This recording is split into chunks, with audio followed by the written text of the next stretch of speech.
Mimi nataka nihakikishie nyinyi nitarudisha heshima ya Kajiado mwaka ujao. Na Kajiado itapata nafasi yake kwa baraza la mawaziri. Lazima bendera itapeperuka hapa Kajiado katika cabinet ambayo tutatengeneza.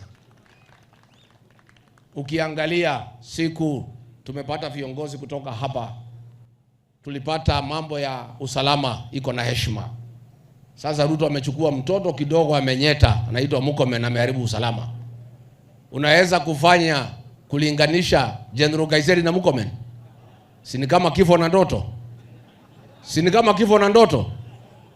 Mimi nitatafuta mawaziri hapa, na hii sekta za usalama nitategemea sana watu ya Kajiado na jamii ya Maa. Nyinyi mko na viongozi wanaweza peleka Kenya kwa ile barabara ambayo inastahili. General Gaiseri alifanya kazi nzuri. Justice Ole Tipis akiwa waziri wa Moi alifanya kazi ambayo inaonekana. William Ole Ntimama alifanya kazi inaonekana. Huyu Keriako Tobiko alifanya kazi inaonekana. Ni hasara kubwa kwa Kenya kukosa waziri kutoka hapa Kajiado. Ni hasara kubwa Kajiado kukosa viongozi wa vitengo ya juu katika vitengo vya usalama.